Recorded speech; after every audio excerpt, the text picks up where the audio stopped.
Hello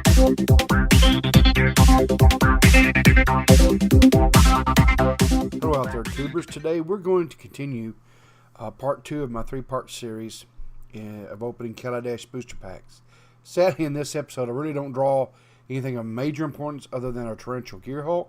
While at this time I don't really know how this card will play into any of my decks, and with only one of them, I try not to play with cards where I have only one copy of it, because the odds of drawing one of them drastically reduce.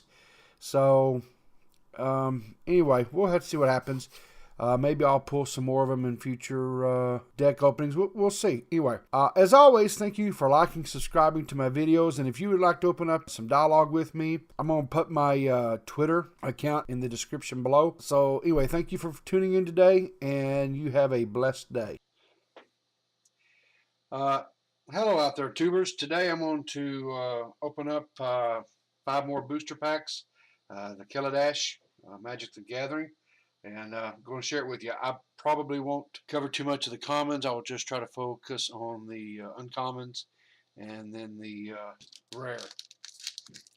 So here we go. Here's wish me luck, guys.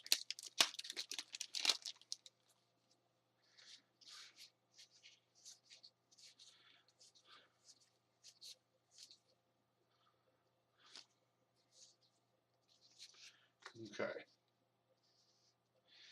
So first one here, Aetherborn Marauder. I actually have another one of these. I'm not, like I've discussed, I'm not currently playing with a black deck, but since I've opened so many of the booster packs and what have you, I think I'm going to build another deck possibly, and it may have black in it. Cloud Blazer, blue-white.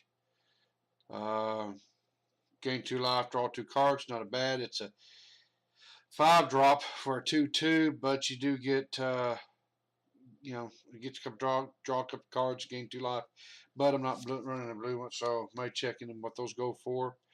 Elegant Edge Crafters. I am currently, I think, have some of these in my green deck that I play with.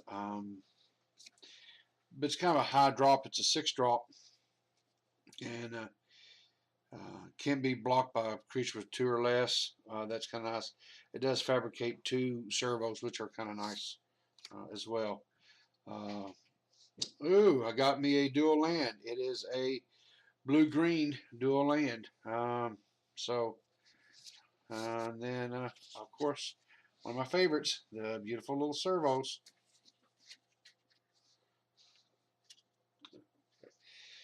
And the next pack, come on.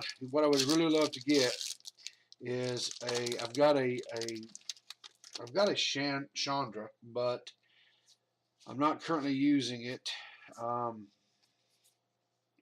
I'm really thinking about building a red-white deck centered around her and vehicles. So I don't know. Tell me what you think down in the comments. Like I said, I'm just learning the game. I really don't know a lot about it, so this stuff's all new to me.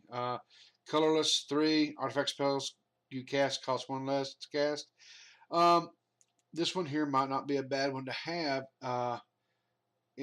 especially if you're running a vehicle deck.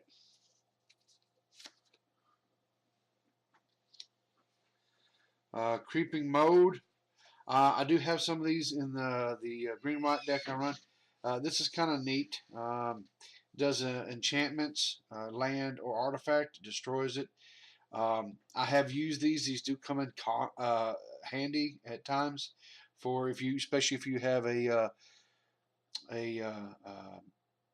creature that's been Stacy Field, which is an enchantment, or if you're got an opponent maybe that just has 1 type color mana out, you might be able to destroy that mana to remove that from the pool, and so take them down to a single color versus a dual color. But again, it's kind of a high drop, 4-drop, but anyway, still not a bad card. Glimmer of Genius. It's an instant. Scry 2, then draw 2 cards. You get 2 energy. Wouldn't be a bad one to have, especially if you're running an energy deck. Torrential Gearhulk. Now, this is a flash. It is a 6. From my understanding, these guys here, if I believe, if I'm right,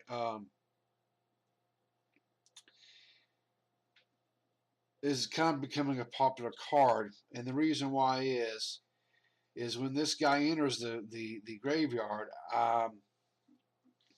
you can, let's see if I can get this. We'll pick up that text here and see here. It says you may cast target instant from your graveyard without paying its mana cost. If that card would be put into your graveyard this turn, exile it instead. So, you can pull a card. It doesn't have to be a creature from your graveyard and play it. Instead of it going into your graveyard, it goes into exile, which is it's kind of neat. And then I got a little token code construct. Okay, so anyway, not bad, not bad. Not bad. Cool. That time that torrential Gearhulk. I don't know if I would ever use it, but I do think that they're selling pretty nicely right now, and it may be something that I turn around and sell to potentially fund some more pack openings on the channel. So anyway, here we go. Essence Extraction. Deals 3 damage to target creature, and you gain 3 life. Again, black. I've got quite a collection of black cards, black mana based cards.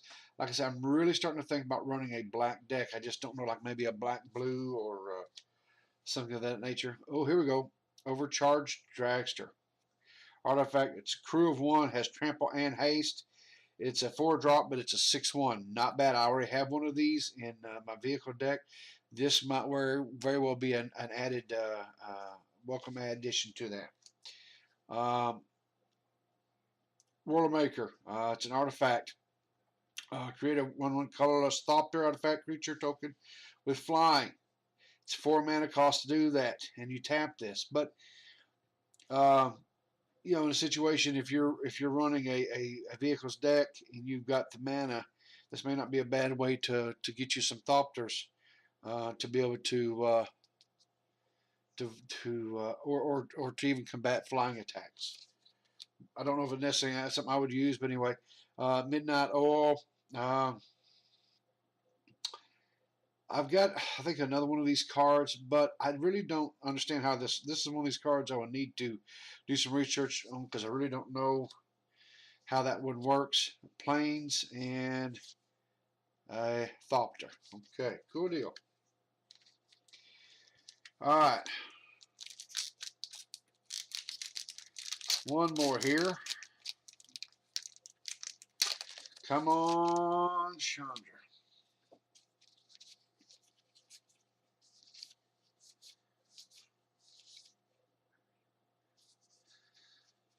Sky Skiff. Flying.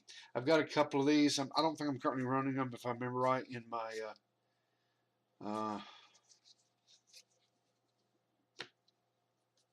vehicle deck. But anyway, here we go. Imperial Voyager. Flying Trample. Deals combat damage to player. I get that much energy. So, this is not a bad one, especially if you have if you're running an energy deck. Not bad at all. Not bad at all. Okay. Overchase Daredevil. Whenever artifact enters a battlefield under your control, you may return Overchase Daredevil from your graveyard to your hand. So not a bad deal. Creeping Mode. We already discussed that one. Paradoxical Outcome. It's an instant returning number of target non-land, non-token permanents you control to their owner's hand. Draw a card for each card you return to your hand this way. That is not a bad one at all. So not only do you get to keep the cards, but you get to draw even more. Be a really good way to cycle cards in and out that may be triggers when you play. And not only that, but you get to repopulate your hand. Not a bad deal. Swamp and a Servo. Okay, and here is the last one for the video. Again, guys, as always, I appreciate your watching my videos, your comments, your likes, hopefully sharing, subscribing to the channel.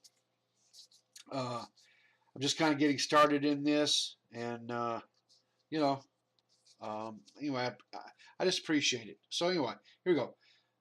And our Dollar Express, I actually have a couple of these, but possibly want to add it in there to give me a better chance to draw this. I like to call this the Pain Train. It's a crew of 4, but it's a 5-drop crew of 4, and it's 8/6 with Menace. Mean little thing, mean little device there. All right, so here we go. Nature's Way. Says target creature you control gains vigilance and tramping until the end of the turn. It deals damage equal to its power to target creature you don't control.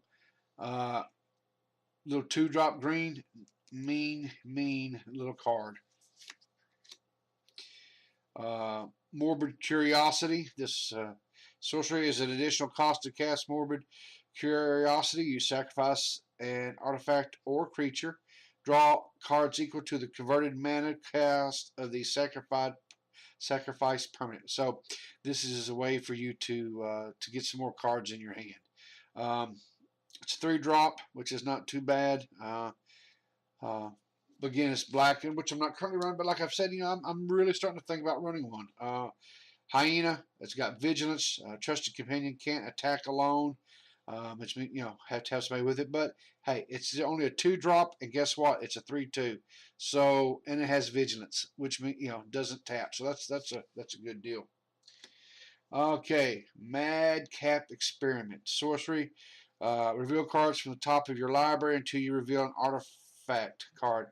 Put that card into the battlefield and the rest of the bottom of your library in a random order. Madcap Experiment deals damage to you equal to the number of cards revealed this way. So here's the deal. This one here could be really backfire on you if you do not have a lot of artifacts in your hand. Because if you have to go way into your deck, however many cards you deal, that's the damage that you take. So this would be one that, Ben, if you're not running some sort of artifact intense deck,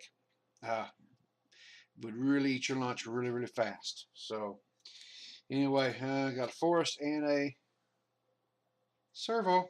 Anyway, guys, that brings a conclusion for today's video. Again, as always, I really, truly appreciate your likes, your comments, subscriptions. We are going to start trying to do some more live streams and stuff as well. But anyway, thank you and have a great day.